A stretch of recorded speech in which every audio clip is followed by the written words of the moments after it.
Yo, what's going on, everybody? You must be sick of me already. I'm gonna go back to doing my videos maybe once a week or twice a week. I'm just not gonna do it every day. It seems like people get sick of them. People get sick of me? Is that possible? Um, One thing I forgot to show in that video on surplus yesterday was this. How's that for a church key? That's a monster. They call this one the Cobra. I got this for 70 cents or something like that. You got a bottle opener on it and a huge, huge church key. Um, I was watching a video by Cutlery Lover last night when I got home, and it was a rant. That's not something you normally see him do, but it was really interesting. I really dug it. He addressed so many different interesting topics on that video, and a couple of them I kind of I knew the answers to a couple of them. I just wanted to put my opinion in, and that's all it is. It's an opinion on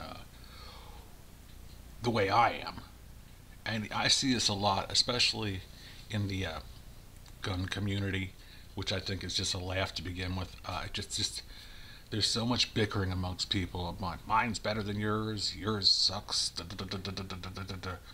Although I can be accused of being myopic in my shopping, which is true, but I guess I'm a person who over analyzes things. I'll go through 100 guns, and I'll go through all the features on them. I'll go through every possible thing that the gun has, what kind of safeties it has, uh, will it fire, will it battery, all these things I go through over and over and over again because, well, A, I have nothing to do, and B, I'm very thorough when it comes to that. And one of the things he touched on was condition one carry. And one thing I gotta, if there's anything that's gonna come out of my mouth, it's gonna be the truth. It may be shaded a little bit sometimes, but it'll be the truth. I was never ever comfortable with condition one in a Glock. Never. Some people are just very comfortable with it, and they'll never have a problem. But I think in my case, it would be understanding your limitations. It's real cool to say, like, oh yeah, you're a pussy if you don't do it like the way I do it, pussy. That is utter nonsense. It boils down to what you're comfortable with. And I know myself, and knowing my limitations, I'm, for lack of better words, I'm a clumsy person. And a lot of people say, well, if you're clumsy, you shouldn't own a gun. No, I've taken steps to get around me being clumsy, and I'm twice as safe, actually. The most recent handgun I picked up was the Storm.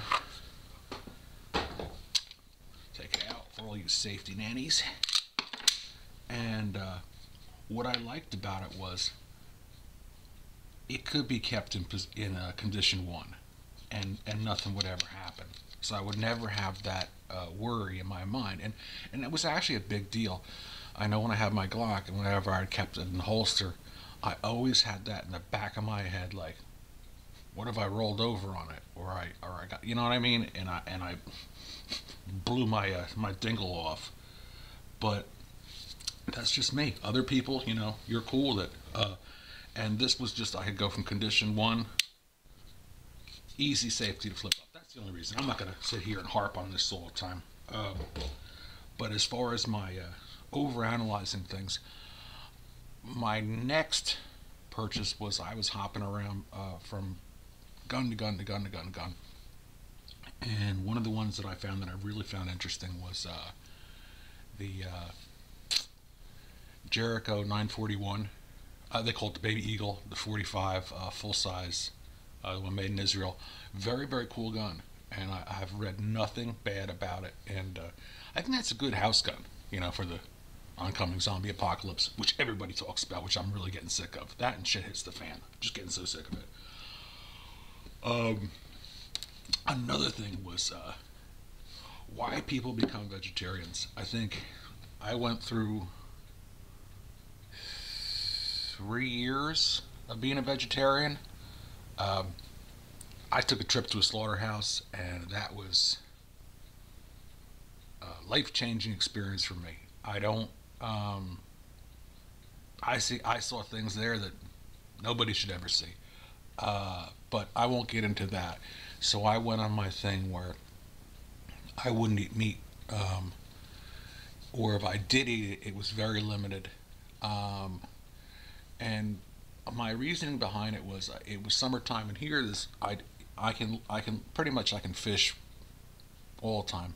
Breakfast, lunch, and dinner, I could always have fish. And I was hunting at the time, and it's not hypocritical. It's just that I went through the phase of I don't want to eat anything I didn't kill myself.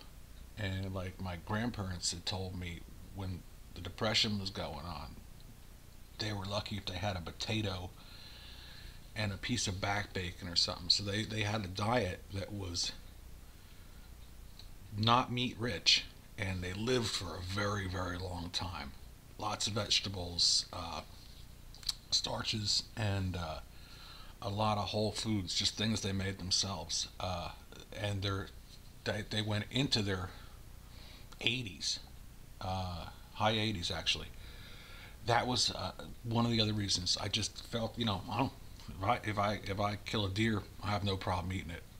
I like it. I'm not going to say I dislike meat. That would be make me hypocritical. I love meat, but I just went through that phase where I wouldn't eat anything I didn't kill myself. Uh, and I tell you, it was interesting. I lost a lot of weight. But you crave meat. And that crap in the store, that doesn't taste anything like meat, no matter what anybody tells you. The only ones that do taste like meat are some of the soy chicken substitutes. But if you're a vegetarian and you're going through like meat withdrawals, like every once in a while, you just want to chow down on a pepperoni pizza and I don't know, nibble on a hog. That's just the way it is. Once you've tasted it and you love it, can't get it out of your head. At this point now in my life, no, I'm not a vegetarian. I don't have the luxury. I don't have the income to buy the expensive foods. So I do a lot of vegetable and light protein. Uh, I hate buying stuff from the grocery store. I think the grocery store proteins are unhealthy. I like getting them from the butcher shop. But that's just, it is what it is. The other thing was he was talking about a video a couple days ago, which I thought was pretty cool. Was less than lethal force. Um, I think a lot of people are under the impression that I don't know if they want to shoot someone or something like that. I don't ever want to shoot someone. If they want to shoot someone, they just pray for that time someone comes in their house and they pull out a shotgun and blow the guy's head off.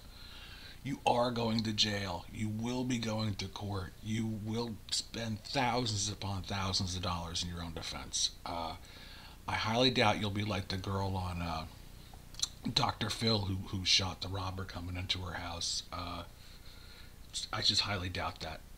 I don't see that fame ticket coming your way. I just see just nothing but negative. But that's just what it is. A couple options I want to talk about, and this is it's also funny. Other people are like, no, I'll use a knife. Let me tell you something. Killing something is a very personal deal, very up close, very personal, and a lot of people talk a lot of shit, but honestly, a lot of people don't have the stomach for it. You don't ever want to be put in a situation like that unless you absolutely have to be there. There's other options. I mean, you can grab a baseball bat. You can grab one of these. This is actually really cool.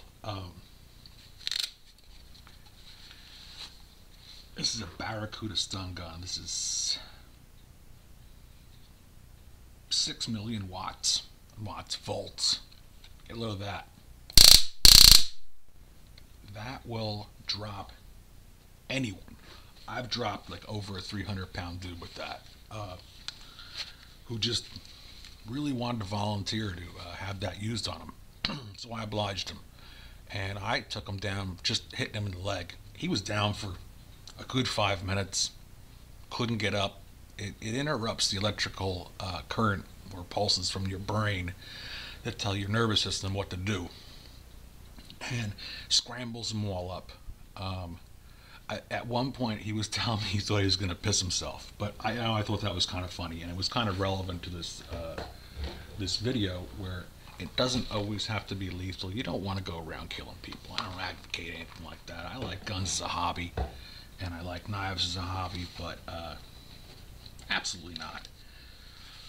there are some people out there who just really dig that whole. I guess maybe they play too many video games or something, and I don't know. They fantasize about being that lone gunman, which I think is ridiculous. Kukri's another option. Somebody comes in your house and wants to do bad stuff to you. Kukri knows what to do, but then again, you have the option not to kill the person. Could be the Girl Scouts delivering the Girl Scout cookies. You don't want to just start shooting rounds off. So I thought I'd make a video about that. And, like I said, I'm going to go back to doing them once or twice a week. So, later, guys.